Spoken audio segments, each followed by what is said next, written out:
Hello, you are welcome back to my channel. In this video, I'll be taking you through HopitalsRule 1. I have two problems for us to solve so you understand this concept very well. Now, HopitalsRule is an application of differentiability. So we want to apply differentiation in finding the limits of functions at certain points. Under this rule 1, we will tackle special conditions. So our limit should satisfy these conditions before we will apply the first rule. So let's see these conditions. Now let's assume you have two functions f of x, then you have g of x, and this will be defined over a certain interval of numbers, that is domain, right? So for a single variable function we have on our Cartesian plane, you realize that we have a set of x values that will give rise to a particular function. So I'm choosing two random functions, that is f of x and g of x, over a certain defined interval. Within that interval, I have a member a, which is part of this interval. So a.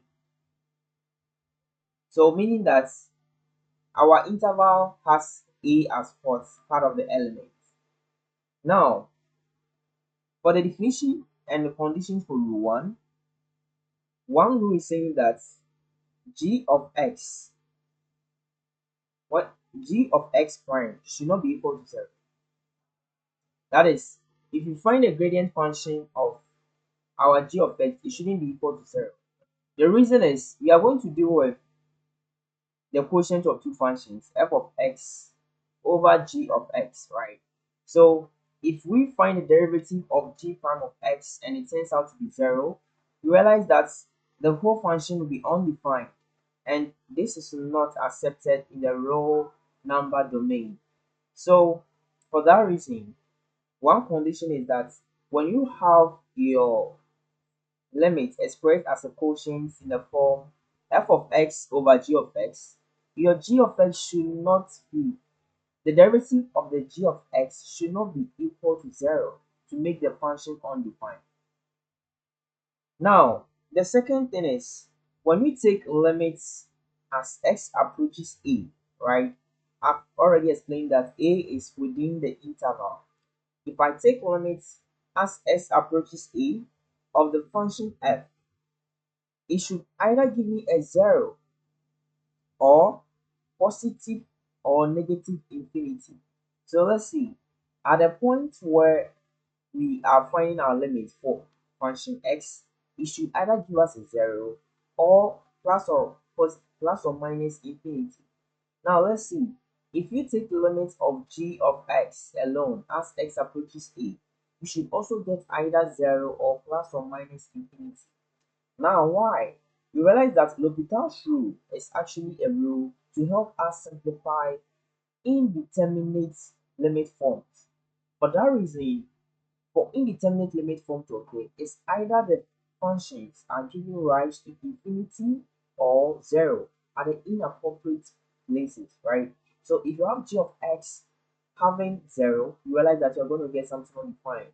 And for indeterminate situation, the two of them will give rise to a 0. So if you have f of x to be 0, g of x to be 0, at the point s approaches a, this here gives what we call indeterminate expression. Okay, when you say indeterminate, we mean that you can't determine the answer for this because you already know from mathematical rule that any number over itself is 1. Now 0 over itself, can you say it's 1? No. Also, you know that any number over 0 is infinity. Can this be infinity? No.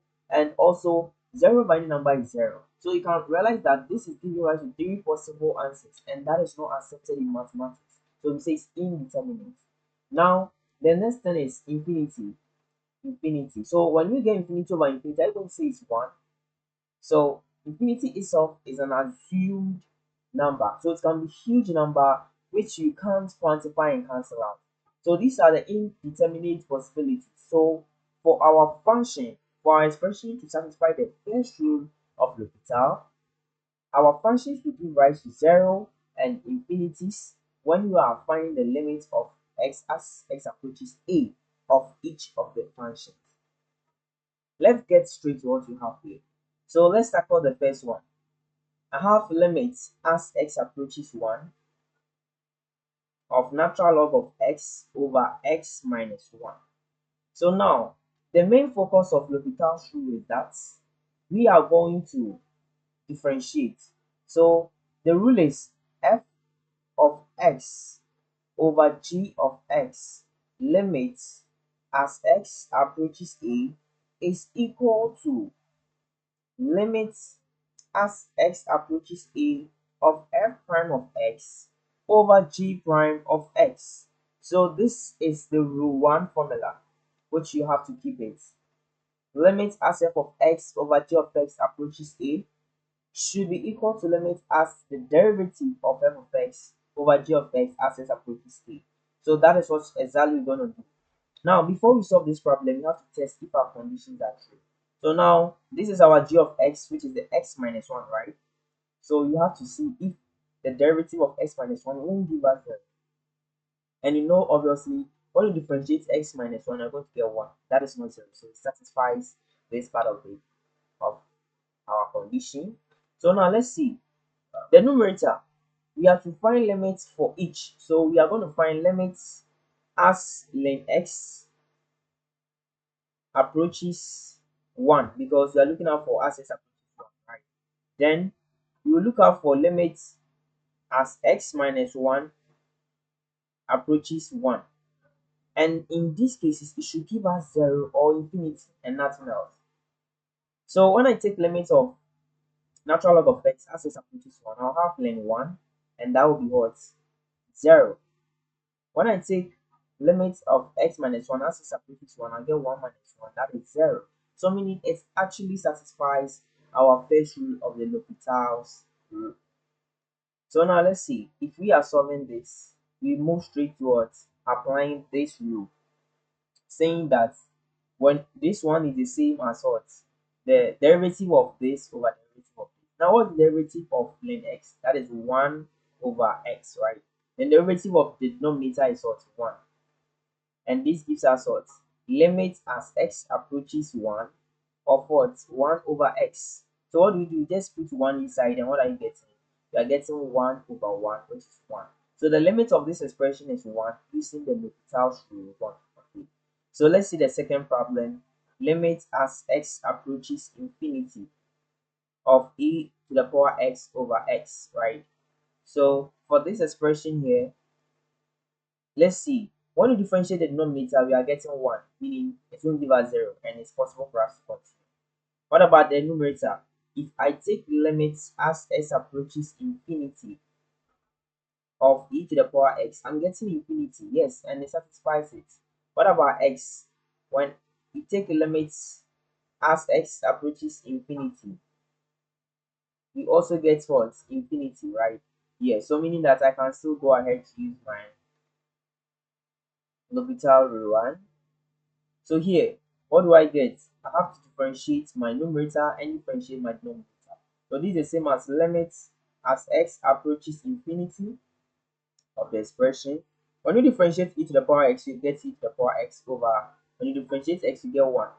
So this is the same as limits as x approaches infinity of what? E to the power x. And that is giving me e to the power infinity is equal to infinity. And this is how we use the L'Hopital's rule 1. Thank you for being with me in this video. Please subscribe and don't forget to share. So looking out for the second rule in the next video.